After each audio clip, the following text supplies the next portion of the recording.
Em 7 de setembro de 1922, o presidente Epitácio Pessoa inaugurou as ondas radiofônicas no Brasil.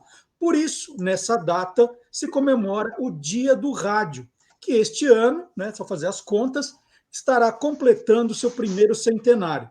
E para começar as comemorações dos 100 anos do rádio no Brasil, neste programa número 100, eu vou conversar com Luiz Fernando Malhoca.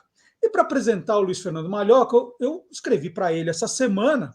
Falei, Malhoca, me manda, por favor, o seu currículo, uma versão resumida, para eu ler na abertura. Ele falou, tá bom. Aí daqui a pouco chegou mesmo no meu WhatsApp um arquivo que se chamava Currículo Luiz Fernando Malhoca Resumido. Aí, gente, deu isso aqui, 4 páginas. 4 páginas do currículo do Malhoca. E aí eu pensei assim, bom, eu leio o currículo ou eu faço entrevista com o Malhoca? Aí eu vou fazer a entrevista, mas eu vou apresentá-lo de um jeito que ele mandou um áudio dizendo como ele se sentia em relação ao rádio, que eu acho que é o melhor currículo que alguém poderia ter. Então, ele me mandou a seguinte mensagem: eu sou um cara que nasceu para o rádio, não sei por que cargas d'água. Virei professor de rádio e televisão por acaso. Me dediquei a vida inteira e ainda me dedico a engrandecer e a preservar a memória desse veículo que será eternamente a paixão da minha vida. Por isso, resumidamente, é por isso que eu vou conversar agora com o Luiz Fernando Malhoca, um dos grandes nomes do rádio brasileiro. E eu estava meio que te stalkeando, Malhoca, nas tuas redes sociais, e de cara vi a semana, não foi passada, retrasada, uma foto sua num estúdio com a Olivia Newton-John, que tinha acabado de falecer. Para começar, me conta esse encontro. Olha, eu fiquei ali falando, nossa, que sensacional esse encontro, graças ao rádio. Bom dia. Bom dia, Marcelo. Muito obrigado pelo convite, principalmente por ser um programa que eu admiro, eu sou seu fã, já disse isso. Já comentei nos bastidores com você que é um programa que eu gostaria de ter criado para o rádio, mas você chegou antes. Aliás, você chegou depois, mas antes que eu pudesse ter a ideia, graças a Deus. Então, eu pude curtir durante esse tempo todo o seu programa curioso e continuo achando muito interessante, porque curiosidade não falta. Mas como nós vamos falar do rádio, eu vou dizer para você duas coisas extremamente importantes. Eu descobri o rádio sem querer. Não que eu não o conhecesse antes. Eu, desde moleque, faço programas de rádio, já peguei um gravador geloso e levei para a classe no ginásio e fiz um oba-oba, que depois virou um jornal, com gente interessante, inclusive, que hoje está no meio artístico. Enfim, eu fiz uma série de coisas. Também me apaixonei pelo rádio em casa, ouvindo com meus pais, desde pequeno. O que eles gostavam de ouvir, eu fui aprendendo a gostar também. Agora, quando eu fui trabalhar, oficialmente, eu saí da faculdade e fui chamado para trabalhar em TV. E aí, no meio do caminho, já depois de alguns anos de televisão, é que me descobriram, entre aspas, depois eu conto lá para frente, se você quiser. Falando do encontro, a primeira emissora de FM da qual eu participei foi a Jovem Pan 2, assim que ela foi ao ar. Ela foi ao ar no dia do rádio, no dia 25 de setembro de 1981, e no dia 12 de outubro, são duas datas importantes, de qualquer forma, o Tutinha me chamou, eu estava trabalhando na rede LC, não podia ir direto, falou, olha, eu montei a rádio, mas eu preciso de alguém para tocar, vem para cá. Aí eu fui a pé, da Almirante Marques Leão até a Avenida Paulista, sentei e conversei com ele, e uma das funções, você vai coordenar a rádio artisticamente, mas também vai ter que fazer algum oba-oba e tal. E eu, como gostava de promoção, não tinha esse nome, o marketing não tinha essa, não que não existisse, mas ele não tinha essa força. Eu falei, tá bom, vamos fazer o que tiver que fazer e tal, eu só não vou para o microfone, que eu não sou versado nessa área. Vamos embora. E aí, vez ou outra, vinha um artista E eles me chamavam para fazer, ó, vai acompanhar, vai fazer a entrevista e tal. E eu meio que virei repórter, embora a Jovem Pan, a FM, não tivesse repórter. Ela usava o jornalismo do AM, aí você guarda aí um asterisco número 2. Eu posso contar uma coisa que pouquíssima gente sabe, que foi oriunda do FM. Aí, olha, Olivia Newton-John está vindo para o Brasil, vai fazer um promocional, é a turnê quando ela vem se apresentar, mas às vezes é só um giro promocional. Tal. Foi para o Copacabana Palace, nós fomos até lá, Paulinho Leite e eu, conversar com ela, e aí, obviamente, pedimos, você permite que a gente faça uma entrevista ao vivo com você? Ótimo. Não tem outro tipo de equipamento à mão, é telefone mesmo, telefone de disco. Então a gente fazia, tirava o bocal do telefone, do fone, né, do monofone, tirava o bocal, ficavam 2 polos, positivo e negativo, a gente colocava 2 garrinhas, que é um aparelhinho que tinha a ponta positiva e a ponta negativa, essa garrinha grudava no metal e dava contato. Então, através da garrinha, tinha na outra ponta uma pequena mesa de som com microfone. E a gente fazia a entrevista. Nesse caso, não deu para ir muito longe. Foi tudo, o telefone foi o meio de comunicação. Então, nós ligamos para a rádio, o locutor que estava no estúdio anunciou a presença ao vivo de Olivia Newton-John e nós fizemos a entrevista. O Paulinho Leite, que fazia a tradução simultânea, fez praticamente a tradução de tudo, e ela, gentilmente, se entregou para conversar, para contar a história, para falar do trabalho do Grease, enfim, tudo isso. A gente ficou muito próximo, gostou muito dela, ela nos tratou super bem, e isso causou uma comoção bem maior quando a gente soube, na semana retrasada, do passamento dela. Agora, vou ser honesto para você. Essa mulher aguentou muito, porque ela já tinha tido uma crise há muito tempo, exatamente por causa do câncer de mama do qual ela foi acometida, e eu não sei como ela durou, como ela aguentou tudo isso, que depois ela ainda fez turnês, claro que com quimioterapia, com remédios e tal, mas ela aguentou bastante. Hoje, realmente, ela está descansando. Antes de voltar aos asteriscos, né, que eu vou querer saber de tudo aí que você tem para contar, mas só para continuar nessa área de celebridades musicais, antes da gente avançar, você ainda lembra da letra ou da coreografia de Não Se Reprima, do Menudo? Não, da letra não, da coreografia também não, e eu vou explicar por quê. Primeiro, porque eu nunca fui um sujeito que conseguiu decorar. Eu tenho essa dificuldade. Eu sei data direitinho, eu me lembro de uma série de coisas. Agora, você falar para eu fazer alguma coisa decorada, o que eu sei de música, decor. Parabéns a você, pique-pique, Máscara Negra, e eu ainda troco uma frase da segunda parte. Bom, acho que basicamente é isso. A Noite Feliz, talvez, em alguma oportunidade apareça. O resto... Eu vou contar uma outra coisinha nova que não está nos asteriscos anotados. Eu tive uma banda de rock. Naquele tempo a gente não falava banda de rock, era um conjunto de iê. Meus primos e 2 amigos montaram e me convidaram para ser empregário. Palavra que eles criaram, um misto de empregado com empresário. Então eu arrumava shows para eles, era algo que eu podia fazer. Nos ensaios, eu como gostava um pouquinho de música, um pouquinho, não, bastante, mas eu gostava de me meter. Eu fazia backing vocal para eles. E como? A partir do Sgt. Pepper's Lonely Hearts Club Band, aquele primeiro LP que trouxe a letra encartada na contracapa, com o plástico protegendo e tal. Aí eu botei aquilo lá em cima de uma estante e pude cantar a música, porque o resto, de cabeça, não sabia nada.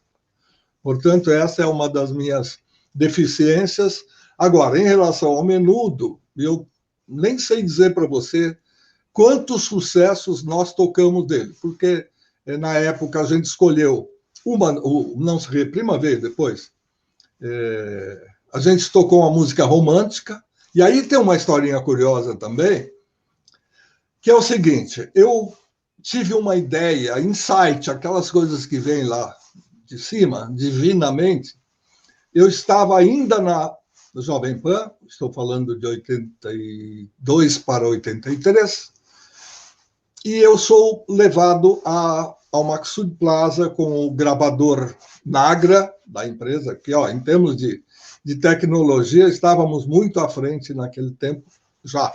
E aí eu atravessei a rua, fui até o Maxud Plaza, falei na recepção, eu tenho uma entrevista com o Caetano Veloso, eu sou o Luiz Fernando, da Jovem Pan, eu tinha e tal. Aí falou com alguém que estava no aposento dele, que aquilo lá era uma suntuosidade, viu? Tinha de tudo, tinha sala de espera, de atendimento, depois o quarto, aí o banheiro, mais um lugarzinho para fazer refeição. Era uma grande suíte. Aí entrei, ele estava lá perto do sofá, e algumas meninas da turma dele estavam ao lado. Aí ele falou, o que você quer fazer? Eu falei, a gente vai fazer o clássico, algumas falas, olá, eu sou Caetano Veloso, estou aqui em São Paulo, vou fazer show e tal, e depois a gente faz alguma coisa em relação à música, né? A nova música de trabalho, a minha nova música, enfim, aquilo que a gente já cansou de ouvir. No meio desta confusão toda, eu falei, Caetano, o Nagra rodando, aberto, funcionando. Eu falei, Caetano, você faria um favor? Poderia gravar uma vinhetinha, o nome da rádio, Jovem Pan? Ele falou, olha, eu não sou daqui, eu não vivo em São Paulo, eu moro no Rio, eu não ouço a rádio, eu não tenho ideia do que você está falando. Eu falei, é simples, então vou pedir desculpas antecipadamente, porque eu não sou afinado. E aí eu, mais ou menos, disse a ele, Jovem Pan 2. Ele falou, você é muito desafinado, eu não peguei. Aí eu falei, Caetano, desculpa, se eu fosse afinado, talvez eu estivesse sentado aí no sofá. Aquela resposta de ariano que não pensa muito menos no que pode causar depois disso. Mas foi o que eu respondi a ele. Aí uma menina daquela entourage toda estava lá do lado dele, percebeu que o clima ficou um pouco mais aquecido, correu para a janela, atrás da cortina tinha um violão. Aí ela voltou, pôs o pé em cima do sofá, a perna apoiada, pegou o violão e falou, olha, é mais ou menos assim. E dedilhou, são 5 notinhas, são bem simples. Ele repetiu, assim como se estivesse ensaiando, e o Nagra gravando. Entendeu? Então saiu lá, 3 vezes ou 4 vezes, Jovem Pan 2. Quando eu cheguei na rádio, aí agradeci, terminou tudo bonitinho, terminamos amigos. Eu corri para a rádio, Serginho Leite, o nosso saudoso companheiro, estava no ar. Eu fui direto para ele e falei, Serginho, olha o que eu consegui. Caetano Veloso cantando Jovem Pan 2. Ele falou, põe aí, põe. Aí a música tocando, ele abaixou o som do estúdio, ouviu, falou, corre lá no estúdio, fala com o Rogerinho, passa para cartucho. Porque aí você traz aqui, a gente faz uma jogada no ar. Tá bom. Aí fui para o 14º andar, coloquei o Nagra no ponto, falei, Rogério, é isso aqui. Ele tirou 2 cópias, falou, vê qual está melhor. Falei, praticamente estão iguais. Tá bom. Levamos lá para cima. O Serginho Leite, com aquele ouvido absoluto que ele tinha, bem diferente do meu, ele ouviu e falou, está no tom do trem das cores. O Serginho era músico, então ele tinha essa facilidade também. Eu falei, bom, e aí? Ele falou, tem um buraquinho, tem uma hora que ele para um compasso de 4, é um silêncio. Vamos colocar aí. E lá foi. Entrou Jovem Pan 2, e aí veio a segunda parte da música. Na hora ele, deu certo, que legal. A gente não se abraçou porque não havia condição física, o estúdio é muito apertado, mas sentiu que alguma coisa estava acontecendo. O telefone vermelho tocou, e era vermelho, era a linha direta, interna, com o 14º andar, o chefe simplesmente falou, tira essa do ar, lá vem você com essas ideias varzianas da difusora. Tira isso do ar, apaga. Sim, senhor. Desliguei, fui embora, falei para ele, ele falou, mas, pô, esquece. Frustrado ao extremo, lá dentro, zerado, tudo bem. Um dia, quem sabe. E guardei a ideia. Aí vamos para 1984. Sou contratado pela Rádio Cidade. Os nossos companheiros, se eu não me engano, Carlinhos Conceição, e mais alguns, nós temos uma novidade. Falei, gente, deixa eu me assentar direito, eu não sei exatamente o que vai acontecer, eu acabei de sair de uma emissora, eu preciso me entender, conversar, ter reunião e tal. Não, porque a gente tem um disco de uma banda que está estourando em Nova York, se você for ver lá a Billboard, na parte latina, está em primeiro lugar, tal. Depois eu vejo isso, hoje não dá, deixa o disco aqui, não posso, só tem esse disco. Então leva o disco, mas vai tocar em outro lugar, porque eu não tenho condição de ficar com esse material na mão. Então tá bom. E aí eu já, falei, eu vou aproveitar e, se possível, ver se cabe uma vinhetinha no lugar. Aí veio a ideia, né? A frustração fica lá dentro, lá no fundo, aí ela florou, eu falei, quem sabe? E aí vem a turnê promocional, ou seja, eles não vieram se apresentar, mas vieram simplesmente fazer um giro nas emissoras e me levaram a conhecer, ou melhor, o contrário, levaram o grupo a conhecer o pessoal da rádio, o Robbie Rosa. Entra na minha sala, cumprimenta, depois os outros meninos, Charlie, a turma toda. Aí o menudo todo. Eram daquela primeira formação. Para dizer a verdade, era Charlie, o falecido, já vou lembrar, porque eu confundo os dois. O que ficou aqui, o Robbie, era o líder vocal, o Roy, que ainda anda morando no Brasil, o Rei, que é o falecido, e, obviamente, o Picolino, o de 12 para 13 anos, que depois se transformou no grande ídolo da juventude. Eu disse ao Robbie, você gravaria uma vinhetinha para a gente? Ele falou assim, não, o que vocês quiserem.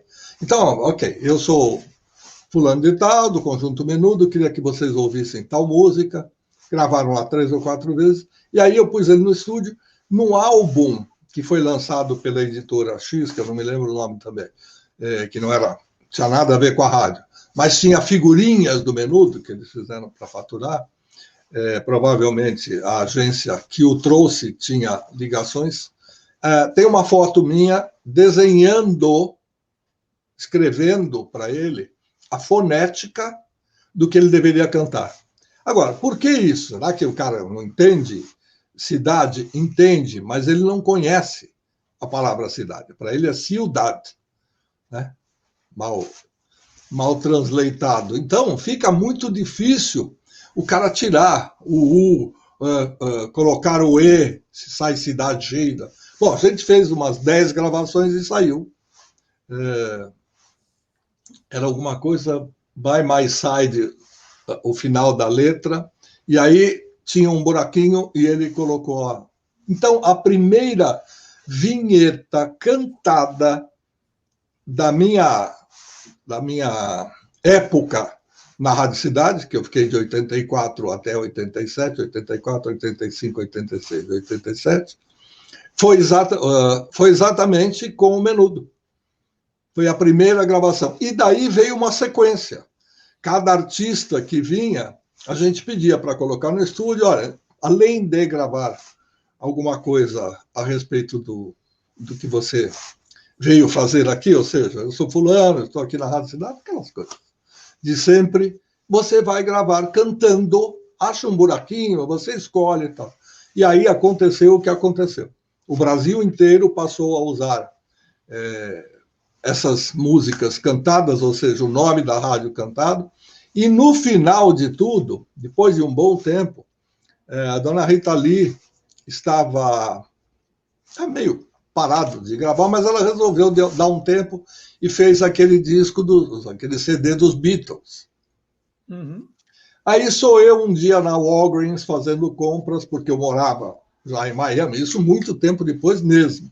Estou falando dos anos 2000. E aí eu faço uma curvinha lá numa das alas ou avenidas, porque aquilo é uma imensidão, e esbarro no seu Roberto de Carvalho. Aí eu olho para ele e falo, Roberto, o que você está fazendo aqui? A gente está passando uma temporada aqui, isso aqui. E você? Eu falei, estou morando aqui. Que legal. Peraí, Rita! Ele falou alto, inclusive. Aí a Rita veio e falou, quem está aqui? O Luiz Fernando. Falou, eu queria te encontrar. Eu falei, sério? Para dizer que eu homenageei a sua mãe. Eu falei, poxa, obrigado. Mas daquele jeito. Eu falei, como assim? E me botaram num estúdio para gravar 38 vinhetas diferentes numa das músicas dos Beatles que eu vou trabalhar, e eu tive que gravar vários nomes no mesmo tom, mas de qualquer maneira, uma rádio tem nome grande, outra rádio tem nome pequeno. Aí eu falei, mas tudo bem. Fez, né? Ela falou, fiz. Mas eu perguntei para o técnico, quem inventou isso? Ele foi um tal de Malhoca, ela falou. Homenageou a minha mãe. Então eu achei muito gozado, porque da criatividade até o jocoso, isso teve de tudo. E teve também uma disputa entre duas rádios, eu vou pedir licença para não dizer, porque seria antiético, mas eu, morando em Miami, eu recebi uma ligação, falou, olha, você pode participar aqui de uma pendência jurídica? Depende. É o seguinte, estão proibindo a gente de usar a vinheta cantada. Estão dizendo que o estão é genérico, entendeu? Quando não tem pai nem mãe, a gente generaliza, é para não contar quem é. E aí eu falei, mas que eu não entendi. Não, porque não querem que a gente use. Tá, e aí? E aí nós fomos para a justiça, porque dissemos que isso é livre e tal, e a gente queria que você falasse em nosso nome, que você desse aval. Eu falei, não, nem para um nem para outro, porque a ideia é minha. Eu não ganho um centavo com essa ideia, não ganhei, sei que não vou ganhar. Então, além de tudo, vocês querem que eu saia daqui de Miami e vá ao Brasil para defender alguém que está copiando, está usando a minha ideia sem desculpa, mas eu não vou. E aí ficou.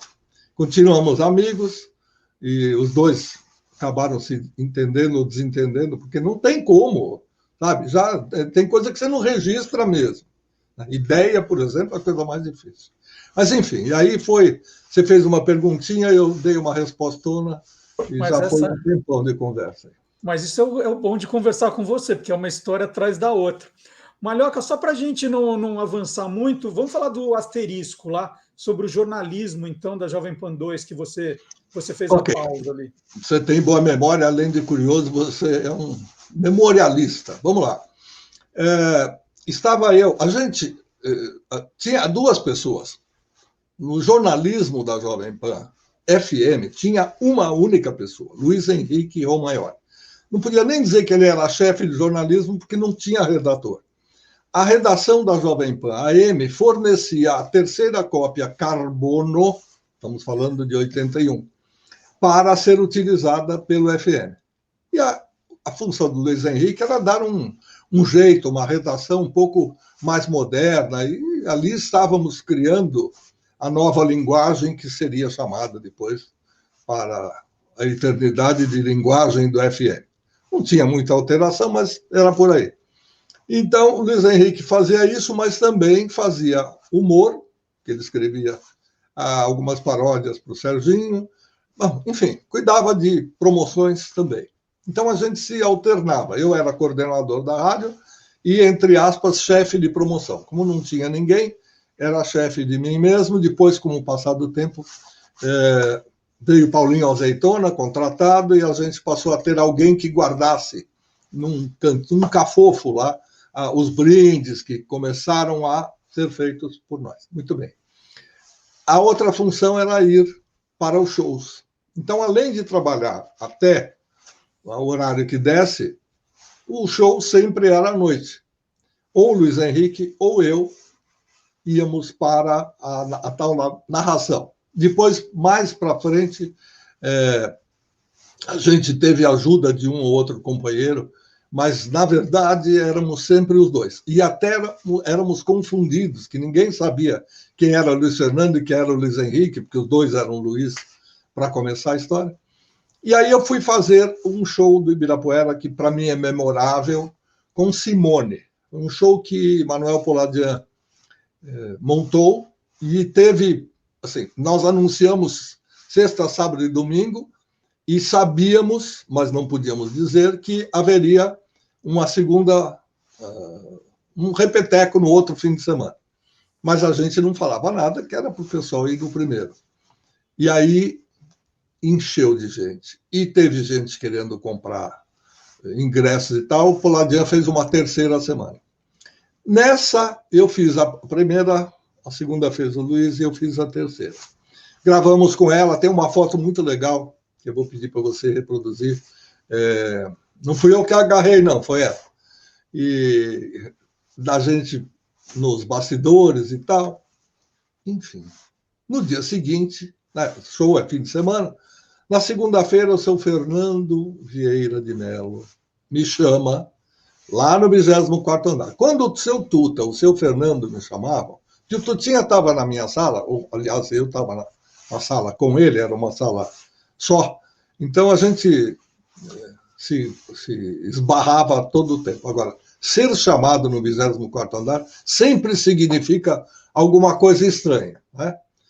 A gente tem um pouco de medo e tem um pouco de curiosidade. Muito bem. O seu Fernando falou assim, falei com o Tuta e ele gostou do que você fez no fim de semana. É um jeito novo de fazer entrevista e tal.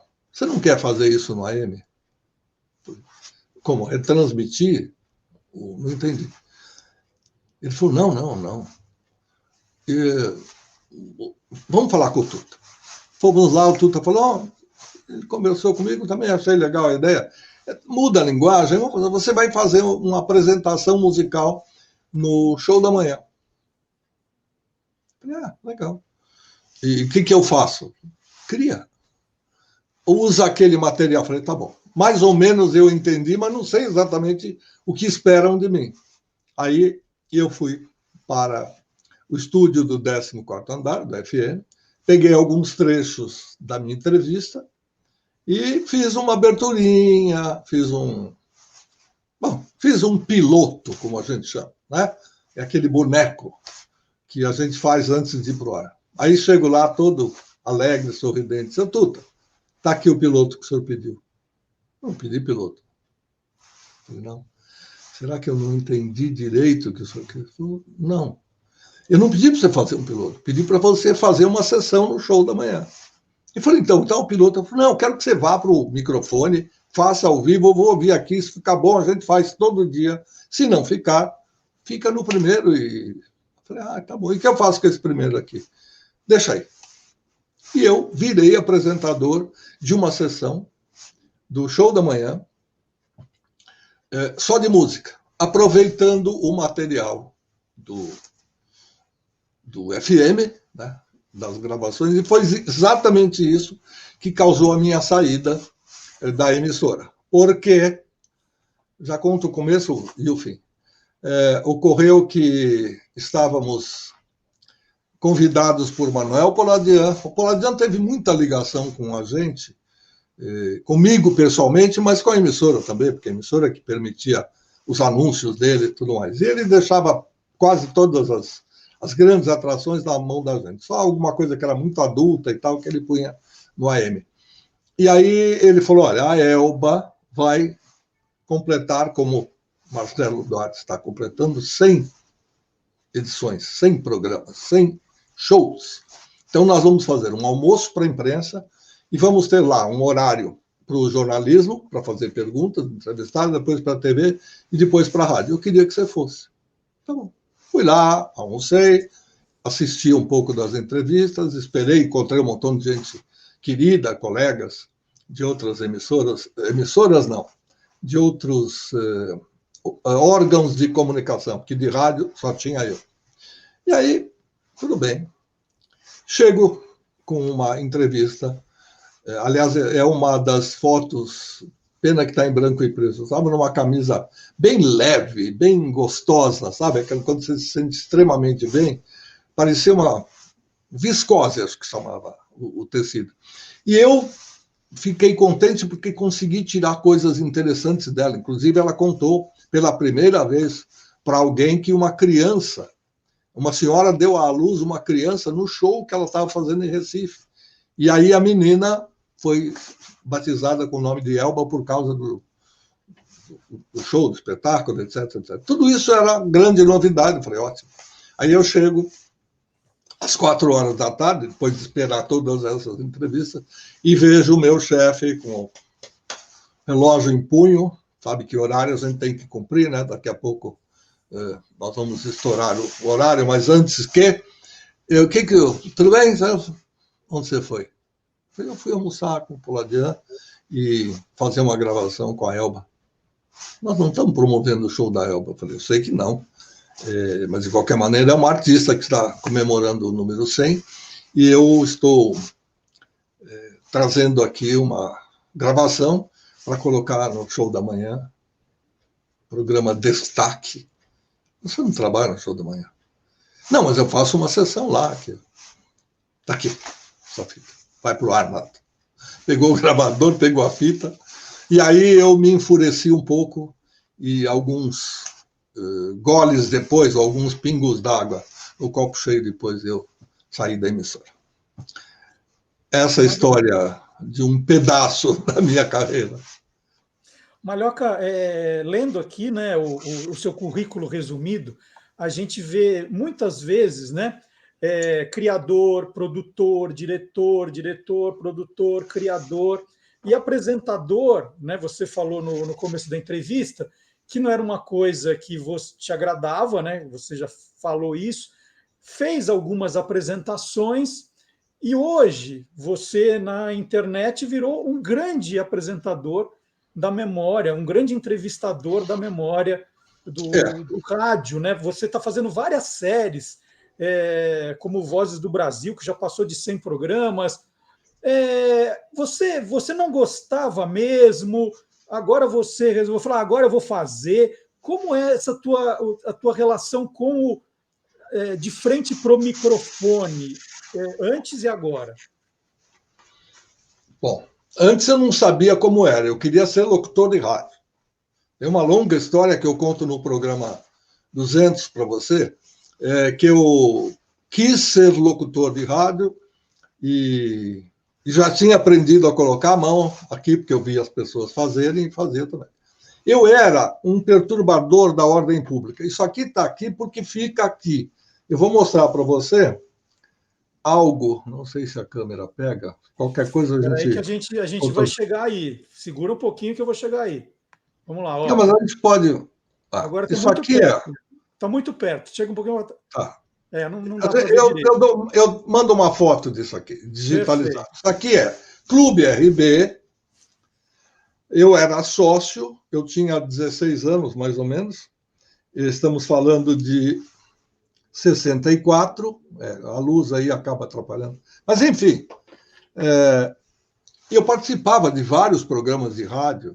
Claro que a gente está falando mais de AM, porque FM ainda não estava no ar, etc, etc. E eu gostava de tudo isso. Então eu ia buscar prêmio, falava com os apresentadores. Posso falar com o senhor fora do ar? Aquela chatice toda do Sardentinho do Padre, como chamava-me José Paulo de Andrade, finado e falecido e querido amigo, que ele tinha uma piada que dizia que aquele pentelinho era o tal do Sardentinho do Padre. A piada inteira não tem sentido, mas de qualquer forma era esse negócio. Então, aquele chatinho era eu. Ia para todo lugar, ganhava programa do livro, da Rádio Marconi, do Cid Franco. Eu tenho autógrafo do Cid Franco. É uma coisa meio maluca da minha vida, mas eu gostava disso. Não só de ganhar prêmio, mas como de participar. Então, um dia, eu liguei para a Rádio América, falei com o seu Lorival Pacheco, também saudoso, e o Lorival falou, olha, passa lá em casa, a gente estava morando próximo, passa lá em casa, a gente conversa, você toma um café e tal. Eu não tive dúvida. Antes que ele chegasse na casa dele, saindo da rádio, eu já estava lá. Aí conversei com a senhora, dona Lúcia, querida, e conheci as duas crianças, uma no colo e outra que já andava um pouquinho, enfim, ficamos muito amigos. E aí um dia eu falei, eu queria tanto ser locutor de rádio. Ele falou assim, você quer fazer um teste? Eu falei, como é que é isso? A gente grava, ou lê e tal. Eu fiz o teste, ele falou, você não tem condição, você não tem voz. E ele tinha aquele vozeirão, forte, metálico e bastante grave. Ele falou, não dá. Para trabalhar no rádio tem que ter alguma coisa mais potente e tal. Eu falei, tá bom. Obrigado. E aí eu acabei desistindo de ser, quer dizer, depois de receber de um cara que é um dos meus ídolos a informação de que não dá, eu não passaria no teste, nem fui lá oficialmente, foi tudo feito em casa. Ele falou, esquece. Eu falei, tá bom, vou procurar fazer outra coisa. E aí, a família dizia que eu falava muito bem, na verdade ela queria dizer que eu falava muito, e aí ele vai ser advogado, e aquilo fica na cabeça, e aí eu fui fazer cursinho para Direito, e no cursinho para Direito eu fiquei sabendo do lançamento ou da provável assinatura do governador Laudo Natel para uma escola que ia ser a Escola de Comunicações Culturais. E aí eu aproveitei o vestibular e fiz as duas coisas. Então, eu realmente me toquei que eu seria um cara de bastidor. Porque até então, eu também não sabia como é que era feita a rádio. Não sabia que tinha tanta gente, que tinha gente que produzia, tinha o assistente, tinha o sujeito que fazia a sonoplastia, o sonoplasta, o operador de som, a técnica central que fazia os cabeamentos, enfim. Depois eu fui conhecer a estrutura da rádio, ainda antes de fazer a faculdade, e aí, obviamente, já descobri que meu negócio seria outro. Então, agora, por que eu estou fazendo isso hoje? Porque não me resta mais nada, entendeu? Por mais que me elogiem, me cansam de me chamar de mestre, eu fico até preocupado. Você é uma lenda, antes lenda do que lêndia. Mas, de qualquer maneira, tem só uma coisa. O que eu posso fazer hoje é levantar a bola do rádio para ele não morrer. E como eu ainda tenho ideias, eu tenho muita coisa guardada, eu tenho 2 caixas aqui do meu lado esquerdo, lá tem uma nomenclatura escrito relíquias, tem muita coisa. Mas muita coisa é coisa assim, o primeiro isso, o primeiro aquilo. Eu tenho aquele Bandeirantes que era colocado no microfone duro, não no microfone de estúdio, que era mais macio, mas naquele duro que se usava para transmissões esportivas, que o Fiore Gilhote usava. Tá? Então, eu tenho algumas lembranças, algumas coisas assim. Um dia, se houver uma exposição, não vai ser nesses 100 anos de rádio, porque não vai dar tempo, mas eu tenho alguma coisa para mostrar. E tenho também uma coleção de 200 camisetas de todas as rádios por onde eu passei, ou seja, as camisetas que eu fiz para dar de presente, uniforme que eu fiz, que eu sugeri. Eu não era confeccionista de nada. E aí a gente fez, eu fiz uma coleção também com aquelas camisetas que a gente promovia o artista. Então apareceu o rosto do artista aqui do lado, às vezes o nome da emissora, enfim, eu tenho uma coleção vastíssima, uma de cada está ali para fazer, quem sabe, uma apresentação. Malhoca, de todos os formatos que você criou, porque no rádio tem muita coisa que se repete, né? São fórmulas que você muda o apresentador, ou muda alguma vinheta, o nome do quadro, mas algumas coisas são repetidas. E alguns formatos, sim, eles transcendem isso. De todos os formatos que você criou, qual é o que você tem mais orgulho? Olha, eu acho que o que eu criei do zero mesmo, porque às vezes eu fui dirigir uma rádio e aí eu fui mudando, isso aqui tá bom, isso aqui não tá. Encontrei coisas prontas, né? Coisas prontas, que eu quero dizer, esquemas definidos que não tinha muito o que mexer. A radiodifusora foi um deles. Eu assumi para ser diretor da emissora, eu não tinha que mexer em muita coisa. Ela era super bacana, até uma das rádios da minha cabeceira, a Rádio Excelsior, idem. Então, a gente não tinha que mexer. Agora, aqui eu me orgulho de ter criado, inventado do zero, e não tem cópia. Quando eu copio alguma coisa, eu posso dizer, me inspirei, me baseei e tal. Não tem cópia. Esta rádio nasceu na minha prancheta, comigo, sozinho. Porque eu tinha que dar uma resposta para um diretor superintendente em menos de 3 dias. Eu pedi a ele uma sexta, fim do expediente, sábado e domingo, me tranquei no estúdio que eu tinha de música e surgiu a 89 FM, a Rádio Rock. Eu posso dizer assim, como segredo de bastidor, o que veio, que iluminação eu tive de cara, lá de cima? Antirrádio. Eu guardei isso, escrevi para não esquecer, eu falei, eu vou fazer a antirrádio. Ou seja, tudo que eu faço na Rádio Cidade eu não posso fazer aqui. E tudo que se faz em outras rádios eu não devo fazer aqui. Então eu criei um sistema de comerciais que entravam num triângulo isósceles e não na cruz, como era normal, hora cheia, parece o nome do padre, então, hora cheia, 15, 30, 45, e outras coisas que eram comuns no rádio. E aí foram vindo as ideias. E depois que eu montei a rádio, que ela foi aprovada no Rio, e que eu apresentei para os meus amigos, porque aí é que começou o probleminha. Eu cheguei para os locutores, os funcionários da Rádio Cidade, e falei, olha, o Sistema Jornal do Brasil vai ter uma outra rádio. Era para ser, isso aí pouca gente sabe. Na verdade, e essa meia-culpa eu aceito, eu assumo, nós, São Paulo, deixamos de ter JBFM São Paulo porque eu achei que o sistema que eles queriam fazer do JB Rio, ou seja, mandar uma fita do dia anterior para rodar no dia seguinte aqui e dizer essa é a JBFM São Paulo, não concordei. Eu falei, eu prefiro fazer uma rádio nova. E aí ele me perguntou, você tem alguma ideia? Não, mas me dá o fim de semana e eu vou pensar. Era para ser a JBFM, esta frequência que vocês conhecem como a da Rádio Rock. Eu achei que não, eu falei que estava faltando uma rádio mais específica para roqueiro com as vantagens que as rádios não têm. Qual delas? Uma delas. Tocar uma música do Emerson, Lake and Palmer de 26 minutos e 32 segundos integralmente. Não tem que editar, não tem que cortar pedaço, nada. Vai tocar a música inteira e ainda vai poder comentar sobre ela. E aí foram surgindo outras ideias, aí montada a equipe, eu perguntei na Rádio Cidade, quem é roqueiro lá dentro e quer ir para a outra emissora? E aí eu perdi alguns elementos incríveis na Rádio Cidade, mas montamos uma outra rádio. E por fim, só para encerrar e fechar essa ideia, se você me perguntasse qual a rádio, se você ganhasse uma rádio, uma concessão, ou se você fizesse uma rádio, não sei. Mas uma rádio que você gosta, não sei.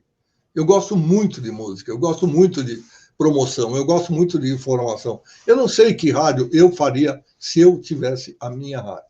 Mas se você me der uma rádio destruída, estropiada, sem condição de nada, eu vou aceitar, porque é isso que vai me motivar a fazer uma rádio nova ou uma rádio remendada, mas pelo menos uma rádio boa. Malhoca, desde o começo eu sabia que isso ia acontecer, que eu ia ficar com dor no coração quando eu dissesse para você que a gente tem que encerrar a entrevista, mas fica o convite, né, para todo mundo que quer conhecer mais a história da rádio, seguir o Malhoca nas redes sociais, acompanhar o trabalho que ele faz. No Facebook ele publica também grandes entrevistas com as pessoas que fizeram a história do rádio. Tem no YouTube toda a coleção do Vozes do Brasil. Fica o convite também. E fica, né, Malhoca, a ideia da gente voltar a conversar em breve para continuar, porque eu tinha pelo menos mais umas 10 perguntas aqui, mas que não vai dar tempo de fazer. Eu falo demais, eu sei, da família Thiago. Mas, ele fala. Mais perto da eleição, eu quero conversar com você sobre os jingle político que você escreveu, que essa faceta eu não conhecia, vi aqui no currículo. E aí queria agradecer demais a sua participação no programa. De fato, desde o início, né, desde os tempos do Você é Curioso, o Malhoca sempre foi um amigo que ouvia, comentava, ajudava. Do começo do Olá Curiosos também, com esse olhar que ele tem, fala assim, ó, não fica falando o nome da vinheta e depois roda a vinheta, isso não tem nada a ver. Né? A vinheta, você não pode ficar já contando o que tem na vinheta. Eu fui aprendendo um monte de coisa com as broncas que ele dava. Não é bronca. É que o cara é metido mesmo e ele quer participar, quer colaborar. Mas bronca não tem nem porquê dar bronca. Você merece todos os elogios, você faz um rádio muito gostoso, melhor do que muito só radialista, que tem cara que diz, eu sou radialista, usa a camiseta do rádio e tudo mais, mas copia ou usa ideias de terceiros e tal. Você é inédito em quase tudo que você faz, vai fuçar. Eu sou fã, inclusive, não só porque gosto do Magalhães Júnior, mas das sessões que eu vou descobrir coisas da minha infância, quando a gente está lá vendo e ouvindo a conversa dos dois falando de televisão, daqueles velhos tempos, enfim. Mas não tem importância, a gente volta no programa 200 ou em qualquer momento em edição extraordinária. Antes, com certeza. E Malhoca, agradecendo mais uma vez sua participação, eu vou pedir para você continuar acompanhando o programa, porque agora outro fã seu, o professor Marcelo Abud, está chegando com uma surpresa para você, uma homenagem a você, né, já que a gente começou nesse programa a falar dos 100 anos do rádio, no programa número 100. Então, muito obrigado, eu vou chamar o Marcelo Abud agora. Um abraço, Malhoca. Vamos lá, de Marcelo para Marcelo, obrigado a todos que nos acompanharam e boa sorte. Vamos lá, vamos ver.